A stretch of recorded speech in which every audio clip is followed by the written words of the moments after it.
goal to read down my physical TBR. I love having a large library. I love having a big selection of things to read. However, at 250 plus books, it's starting to get overwhelming. There are so many people that have started a read down your shelves, read down your TBR type of a video. Those are all over my feed and I absolutely love them. Last year I did a series called TBR 2.0 and that is by no means going away, but I wanted to try something a little bit different. For Christmas, I received a book stamp, something that has my channel name on it, and I'm able to personalize the books that I want to keep in my library. However, it's something that's permanent, and that means that I need to be 100% certain that I want to keep the book, because once you personalize something, you can't really resell it. And that's where should I stamp it began, because I'm not going to go crazy and try to stamp every book in my library. That stamp is something that the book is going to have to earn. I only want to stamp my favorite books, the ones that I know I will keep for years to come. And so in this vlog series, I am going to be picking books from my shelves in a variety of different ways, and then in the vlog, I will decide if I want to stamp it or not. In episode 1, I'm going to be focusing on my special editions. I kind of fell down the rabbit hole with special editions last year, and now I have several shelves of them. I am subscribed to several boxes, including Illumicrate, Fairy Loot, and the Arcane Society, and that means that I am getting these beautiful, gorgeous books in the mail on a regular basis. They also tend to pop up on Pango quite a bit. I have a saved search that will pop up and say, you have new books from your special edition tag that you've saved. Listen, I like pretty books, okay? But I have a problem in that I haven't read a lot of them. We're going to fix that today. I'm also going to be adding a little bit of chaos into it in that my Patreon is going to be deciding which special edition books that they want me to read. So every time I finish a book, I will put up a poll on my Patreon and have 4 books on there. They're all ones that I want to read, so I have a little bit of say, but not 100%. And then they'll have the final say between those 4 books. So for round 1, I have picked my 4. 2 of them are actually on my February Kerplunk TBR, which is fantastic. I would really love it if my patrons helped me out there. And then the other 2 are definitely ones that I still want to read. Obviously, they just weren't on my Kerplunk TBR. One of them is an author that's going to Romantasy BookCon last time I checked, and so it would be also great if I could get that one on there too. So let's start with the 2 that are on my Kerplunk TBR. The first one is Heavenly Bodies by Imani Aru. This is the Fairy Loot edition. It is absolutely stunning. It's gorgeous. This is like, listen, my vibe, okay? I'm very much into the folklore pastel aesthetic, and so this is right up my alley right now. This is like a celestial romantasy. I think there are gods as our main characters. I don't know a ton about it. I kind of want to go into it blind, but a lot of people have been talking about it. It was actually just traditionally published, and so I do also have an audiobook from Libro FM, and so that'll be fantastic as well. I love the quote on the back. I would turn the world to darkness for you. I'm sold. I'm sold. Then the other book that is on my TBR is Flame and Sparrow by S.M. Gaither. I do have the regular copy of this too, but I found this one on Pango for very cheap, and I have several $100s in Pango bucks right now, so I may have splurged. Okay, but it's pretty. It's like shiny. It's got holographic. The back is this really, really pretty, and then the sprayed edges are this like fire. This is the Fabled book box. This one also I think is a pretty political romantasy with gods. Apparently that's a buzzword for me because I'm very interested in this one. So that is the second book, but unfortunately there is no synopsis on this. Interestingly enough, it's like just blank. Then the other 2 that are not on my actual Kerplunk TBR. First up, we have The Princess Poisoned Vow by Haley Turner. This is the Bookish Box edition that I got from Pango. I'm not subscribed to Bookish Box, but I got this one on Pango. Again, pretty cheap. And this is a queer fantasy romance, which I'm very excited about. It's not something that you see a lot of. I mean, like they're starting to get more and more, but it's not the ones that get published or get pushed in marketing quite as much. You know, homophobia and all that. This one also is a political, almost military romantasy, which is, again, something unique. You see a little bit of it when you think of like Fourth Wing and stuff. The back of this says, it was a dangerous thing Soren realized, to make a person your home. And then the last one that I'm putting on here is not like a special edition box. It's a Red Tower first edition. So it has the pretty sprayed edges. That is The Half King by Melissa Landers. I'm putting this one on here because I'm afraid that if I don't have a reason to read this, this one's going to sit on my shelf for a very long time because I've heard pretty mid things about the book. So I probably will only give it this year, and then I will unhaul it if I don't read it. But this is another one of Red Tower's romantasy books. It's The King by Day, Shadow by Night. The great betrayal changed everything for the allied realm. Long ago, the kingdom's noble houses rose up against the goddess, and for the treachery, the firstborn of each noble family was cursed. One with perilous beauty, one with destructive knowledge, one with insatiable bloodlust. Not going to go into all of the synopsis. I kind of want to go into it. I'm kind of going to everything else blind. Might as well go into this blind as well. But we're going to put the poll up on Patreon. I'm not going to give them very long to do it because I would like to know what I'm reading today. So anyways, I will see you when we figure that out. I am about to go get my nails done because I had 2 of them break off yesterday, and well, they needed to get done this weekend anyway, but it was necessary now because I need to film a journal video and I can't do that with broken nails. Anyways, that's neither here nor there. I have put my first poll up. I did it before I left as I was getting ready this morning, and then I was like, okay guys, you have like an hour to vote because this was a last minute decision. And yeah, so by a narrow margin, when I got to my nail place, Heavenly Bodies is winning. It's a very narrow margin, but that's okay. And I have an audiobook for that one, so that's great because I can listen to it while I'm getting my nails done. If it would have been a Kindle book, that would have been a little bit more difficult. But anyway, so that's what we're going to do this morning. I'm very excited about it. This was already on my February TBR. So look at me getting Kerplunk stuff done. It's February 2nd, and this will be the 2nd TBR book that I need to read. So that's exciting. Listen, saying something has gods in it, or fallen gods, or gods fighting each other, that's a buzzword for me. So I have high expectations for this. I think going into this book is going to be a stamp it. But we'll see. I'll let you know when I know a little bit more about this book. I just wanted to come in and tell you what book I was reading. I only made it to about 20% of this yesterday and have not picked it up today. It's been a busier day than I thought it was going to be, so I just haven't had a chance to like listen to an audiobook. I did not read a book at all at work. Plus there were like some people put out videos. There were long videos today that I wanted to watch, and so that's what I was doing when I had time. So let's chat, because I don't have strong feelings about this book yet.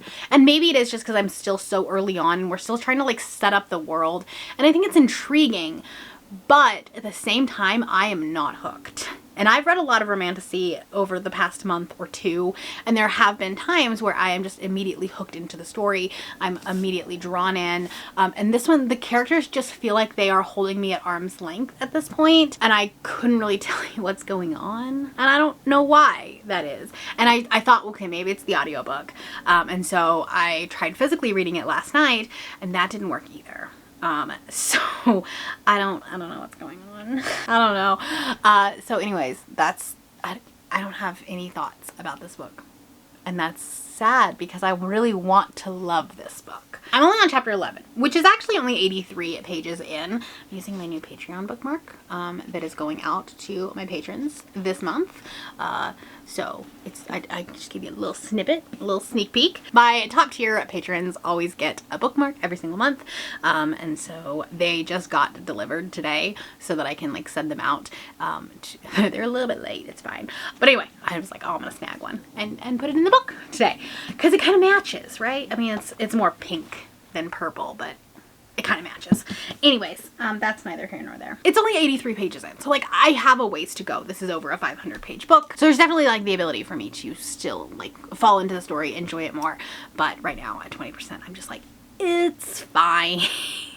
I'm not connected to the characters. I'm not like rooting for any one character or like, you know, rooting for this romance yet. So anyways, that's my update right now. But also, speaking of bookmarks, these just showed up, and they are the Realmathon bookmarks, which is exciting.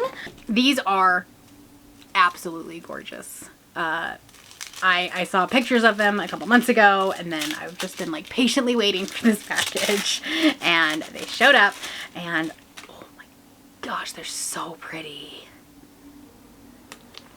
Look at this. These are so pretty. Beautiful, beautiful set that goes like, it's all the teams with the holographic foil. Like I said, these are for Realmathon, and so this is the readathon that is hosted by Cassidy over at Covers with Cassidy, and it is a competitive team-based readathon where you pick your realm, and then the books that you read, you can either add points to your team or subtract points from another team. It's a whole like thing. You're trying to like fight the other families in this one, and so me and Jen from the Book Refuge are going to be hosting the Monarchs, and this is just stunning. I love this, and I love the orange and pink and purple. I'm living for this vibe. But anyway, I don't know if there are still bookmarks available if you haven't gotten yours yet, but I will link Cassidy's announcement video down below, so you can check that out if you haven't like heard of it already. Odds are you have. If you're on my channel, you've probably heard of Cassidy. But anyways, it's going to be a really fun time. We're going to have a great month, and I'm going to be reading all of the fantastic books. But anyway, I have to pack some Pango books, and I'm going to listen to my audiobook for a little bit more and see if I can get engaged in the book a little bit more. I'm late for work, so I'm going to make this quick. But I'm 60% of the way through Heavenly Bodies. I'm bored. Like, I have repeatedly thought about DNFing this book. And like, maybe I should, but like, here's what happens. I like, okay, I'm done. I'm gonna DNF this book, whatever. And then something happens and I'm like, ooh, okay, I like this. And so there's, I don't know, I'm very confused. I just feel like the entire book feels very distant, feels very, like an arm's length away, right? We're not getting drawn into the story. We're not getting drawn into the characters. I have enjoyed the smut scenes. I think that they are well done. They're well written, but they're not emotional enough. Does that make sense? I don't know. Like, this is going to be a 3-star probably, unless like something happens in the last portion of the book. It's not a series that I think I'll continue. It's not a book I'm going to stamp. So I guess like technically for the hypothesis of this video, I should just go ahead and DNF it, but I'm going to finish it. I'm going to try to finish it today while I'm at work. I'm bummed because I really wanted to like this. I feel like the concept of this book has a lot of buzzwords in it for me. So this is very much like a Brie-coded book, but then the execution of it is just lacking, I guess. I don't know. I don't have a lot to say about this book. I don't have a lot of thoughts on it. I don't have a lot of opinions. It's just, it is what it is. It's finally kind of sunny, so I can film this update. But I did finish Heavenly Bodies yesterday. Here, okay. I'm going to eat my words when I said that the smut scenes felt a little disconnected because, oh my god, the ending. That last scene was everything. That was everything, okay? I was fully prepared to give this 3 stars. I was going to unhaul it, and I wasn't, like, I was like, I'm not going to continue on with the series. And then the last, like, 20% happened. And I was like, oh, now I am committed. I am intrigued. I want to know what's happening in the next book. So, I gave it 3.5 stars. It didn't hook me. However, I'm not going to unhaul it, but I'm not going to stamp it yet, because I'm going to give it another try. I'm going to see what happens in the second book, and then we can make a decision. But for now, it's going to stay on the shelf, but we're not stamping it. So it's like half a win. I decided to give my patrons the choice again. I decided to go with like non-romantasy, right? I look at my shelves and like 90% of my special editions are romantasy, right? And I was like, for one of these, I'm going to do the non-romantasy option. And so I gave like a fantasy, a dark romance, a thriller, and a sci-fi. I think Chain Gang All-Stars is kind of a sci-fi-ish. Anyways, by a slim majority, The Perfect Marriage won. And this is it's not a Barnes & Noble exclusive edition, but it is a collector's edition. So it's got this like blood dripping down here, the really cool naked hardcover. And then like the end pages, stunning. And then also like the start of the pages are so pretty. So anyways, I am about 85 pages into this. I have read now, this is my third third book from Geneva Rose, and I have read like across the spectrum as far as that. One of Us is Dead, I think, is the first one that I read from her. This one right here. I can't remember the title of it. This one I didn't really love, but I didn't really think it was a thriller. I thought it was like, you know, rich people problems. It just wasn't my favorite thing. But then I read Home is Where the Bodies Are, and I gave this one 4.5 stars. I loved this one. This one was so fun, and it's actually kind of an unpopular opinion. I feel like a lot of people don't love this book, but I had a really good time with it. And then I read You Shouldn't Have Come Here. Listen, she has very long names for her titles. This one is not super long. I think it was You Shouldn't Have Come Here. And that one was like 3.5 stars. And I was intrigued by it, especially as a romance reader, because it feels like that, you know, one step away from either being a cute rom-com or a devastating thriller. And so it was like, I was intrigued the entire time. So there's that. I am having a good time with this. I'm not gonna hold it up because it's messing with my white balance.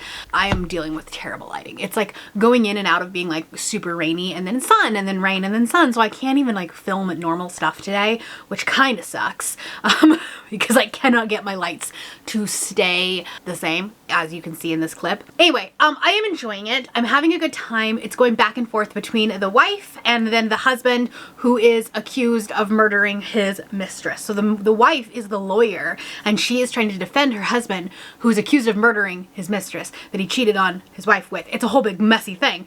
And so it's fun. What I am confused about is why the lawyer is doing police work. She's like, oh, I have to go interview the mistress's, you know, coworkers and friends, and what, you know, what was she into? Who else would be interested? Like, that's not the defense attorney's job. The defense attorney's job is not to like prove that someone else did it, but rather just to give reasonable doubt that your client didn't. I watch way too much Law and Order.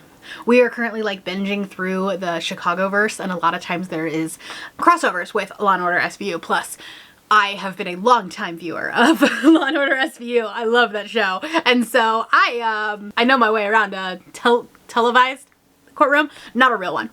I've never been inside of a real courtroom. So that's what I'm doing today. I'm listening to it on the audio, and I really enjoyed the audiobook. And I am currently coloring. I just finished up the color swatches. I got the Ohuhu marker set. That's such a fun word to say. I didn't realize it was Hawaiian, but it's a Hawaiian word. But anyway, I just finished these swatches, and so now I'm going to start on my first coloring page, and I'm very nervous. Like, why am I nervous to start my first coloring page? It's fine if it doesn't look good. So that's what I'm doing today. I'm on Patreon sprints with Brittany. We're doing crafting sprints. So I thought coloring was a good chance for that. But this just showed up on my porch, and I'm going to unbox it for you. I figured it was kind of a relevant thing to talk about because this is the special edition of Iron Widow and Heavenly Tyrant. I believe it better be. I assume that's what it is anyways. It's a very big box. Yes, that is what it is. I am kind of sad that they don't have different covers.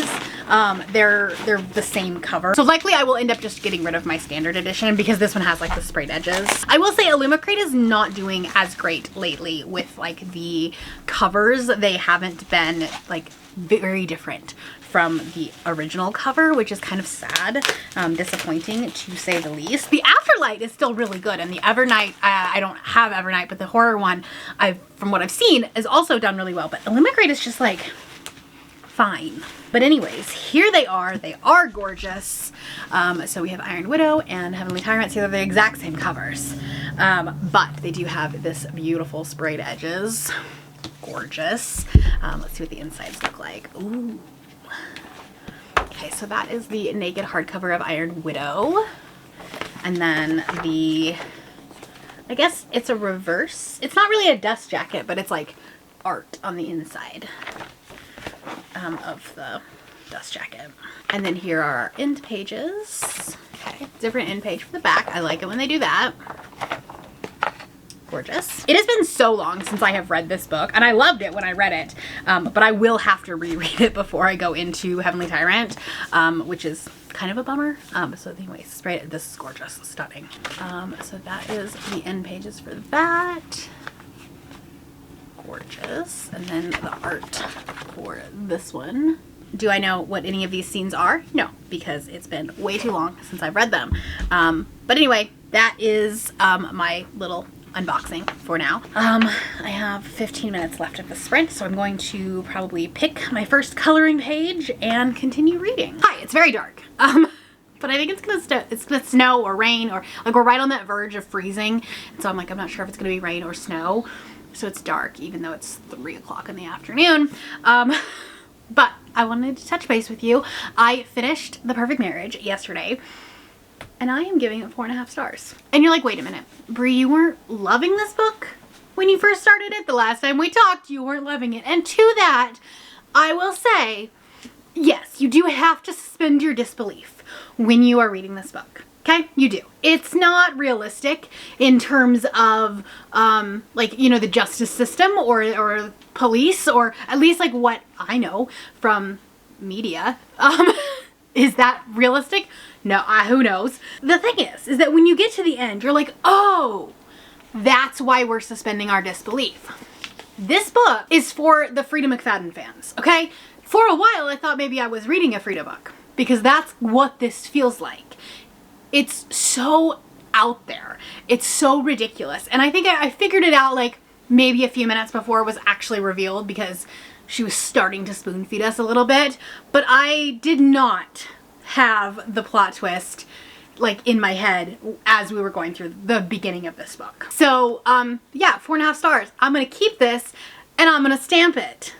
So we've had a win for this video. So it's not a perfect book, it's not a 5-star read, but I had such a good time with it, such a fun time. And this special edition is just so cool with this, like with the edges and the naked hardcover, which I've already shown you, but like it's just so cool. So I'm like, I'm not going to get rid of this book. I'm not going to sell it or anything like that. I think we're gonna stamp it. So let's go do that, and then we will talk about my next books, because there's 2. I don't know what page to do it on. I think maybe this one. I feel like it's, I don't really know. Let's just do it on this one. I don't know that there's a right way to do it, but here we go.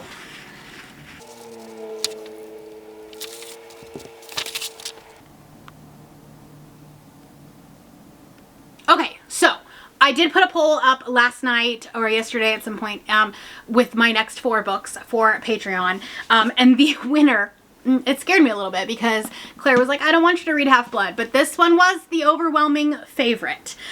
This is a very old JLA book. I think it was originally published in 2011. So it has been around the block. And so this one was the winner. And this is a special edition because it was the ApollyCon exclusive. So it actually says ApollyCon 2024. I don't know if you're going to be able to pick it up because it's too dark in here. But it says ApollyCon 2024.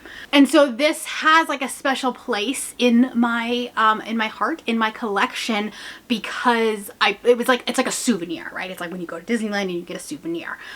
That's what this feels like. I think I probably should have just kept it that way. So I got about 25% of the way into this book. And here's the thing, this book is very nostalgic. It has those old school, traditional paranormal romance vibe. You're thinking like Vampire Diaries, Buffy, like those types of like drama and angst and just like teenage messiness in this book. And that's what it feels like. And had I picked this up when I was a teenager, I would have eaten it up. Would have eaten it up. Would have loved it. Me as a woman in my mid-30s, I was bored. I'm going through the motions listening to it.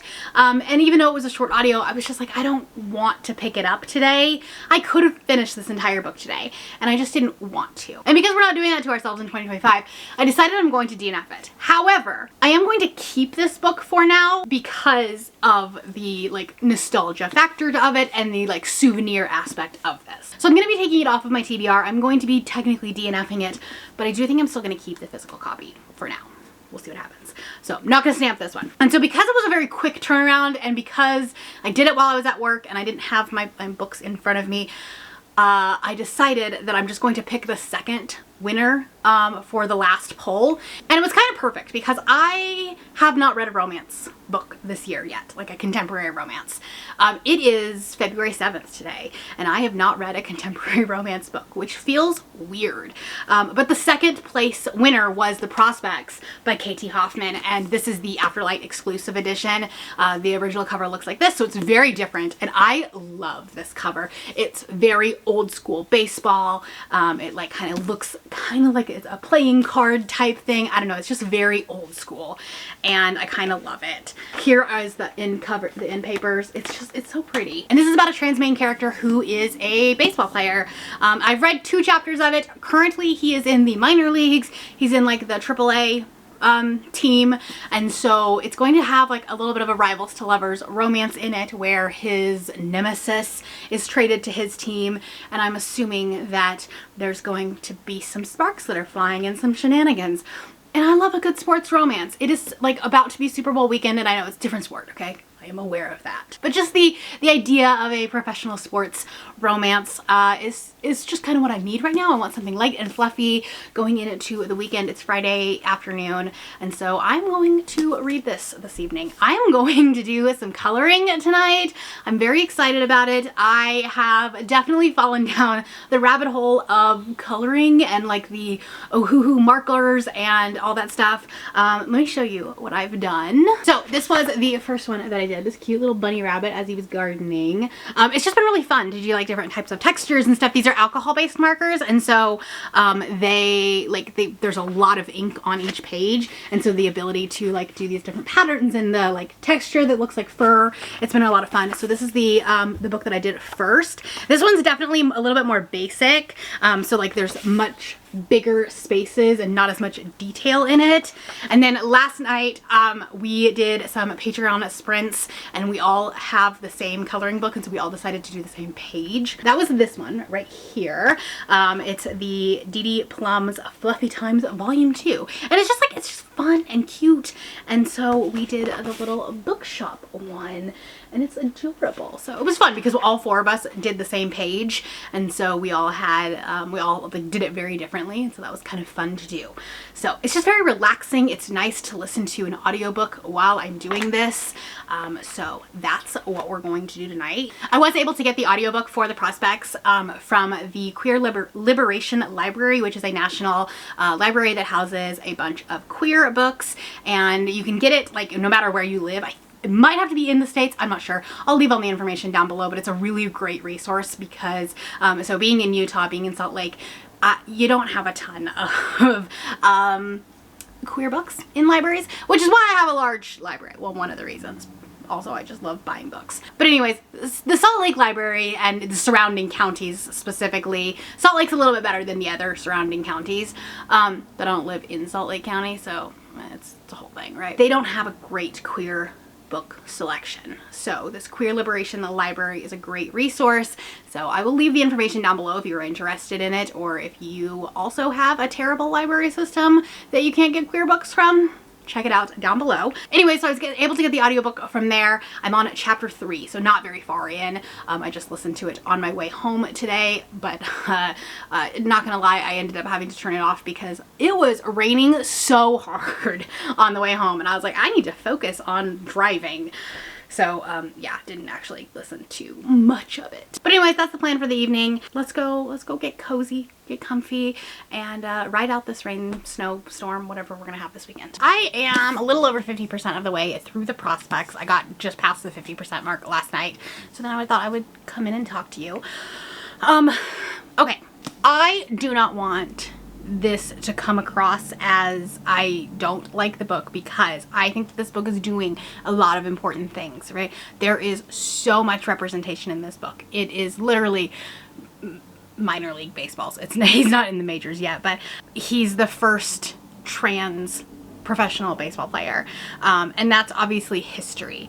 There's also ADHD representation, there's anxiety representation, there's queer representation, there are the mentor is a queer man and he is trying to adopt. And so there's a lot of really great representation in this book. My problem with this book is that the characters are becoming caricatures of their representations. And so like, because like he is a trans man, and so then everything about his character, his persona, everything that revolves around his life relates back to that identity, that representation. And I want them to be more well developed. I want the characters to have more defining moments that are not just their identity. This book is done in third person, and I'm having a hard time actually remembering which character has which element, because outside of like, this is a trans character, this is a gay character, this is the character that has anxiety, this is the character that has ADHD, outside of that, they are very similar characters. And so I'm having a hard time distinguishing the two, and which is the one that is getting, you know, traded, which is the character that is getting, you know, this thing is happening to them. So that's my only thing. This book has so much baseball in it. So if you are a baseball fan, this book is probably going to work for you. But they are talking about baseball so much. I'm pretty sure we have gone through every single game this season so far. And I think, like, I grew up around baseball, so I know what's going on, but I don't know that the average person that doesn't watch baseball or doesn't know baseball would necessarily know the ins and outs, the technical aspects of it. It's hard for me to say, because like, I know, like, I grew up watching baseball. My dad was a big baseball fan, so we grew up around it.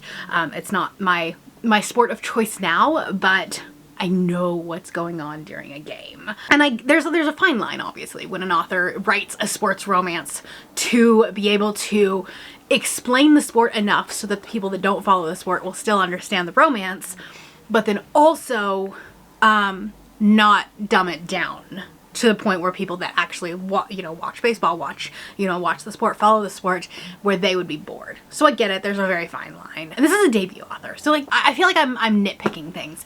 I'm not hating this book. I am enjoying it. It's not something that I think is going to be a favorite of mine. This definitely has an audience. For me right now, it's middle of the road, and I'm gonna have to see what happens in the last half of the book. But it feels very low stakes for the history that is being made in this book. And maybe that's the author's intent. Maybe that's what he's trying to say, is that, you know, we shouldn't treat it as this epic thing that, like, it should just be, this is a baseball player. I don't know. But yeah, it's middle of the road for me right now, which is kind of a bummer. But anyways, I'm going to finish up this book, and I will chat with you when I finish it. But I'm not going to DNF it, but I do know that this is not going to be a stamp book, so that's a bummer. But I'll give you my final thoughts in a little bit. I have finished The Prospects. I'm gonna give it 3 stars. This is a baseball book that has some romance in it. And is it doing important things with the romance? Absolutely. However, if you are not a baseball fan, this isn't gonna work for you. If, however, you are a baseball fan, this is gonna work so well, because there's so much like intricacies and stuff when we're talking about baseball and like the game and the sport as a whole. There's a lot about that, but we are going on every little road trip with this team. It's a lot of baseball with like a little bit of romance.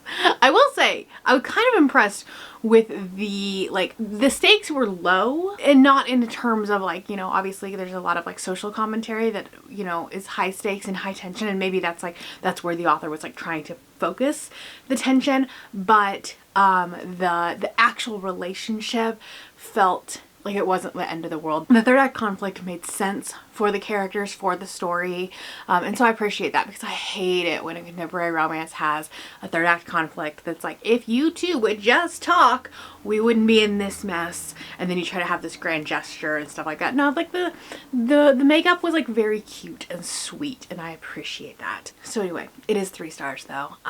Unfortunately, it's not a book for me, not gonna stamp it. So we only ended up with 1 win in this vlog, but that's okay, because we're gonna do this again. We're gonna do different themes every time. I'm gonna be picking from my physical TBR video. Who knows, we might have like a full romantasy edition. So let me know down below if you have any ideas for these themes, things like that. And if you're not feeling chatty, baseball bat, baseball emoji, something like that. And if you do want to check out my full physical TBR to kind of get some inspiration, or to put your own thoughts on what I should read, so I can choose your comment, I'll put that video right here. And if you're new here and you have not yet subscribed, there's a little button that you can use down below the video. If you'd like to hang out with me more, the links to my Instagram, Goodreads, Twitter, and my Patreon are linked in the description below. Thank you for watching, and I will see you next time. Bye!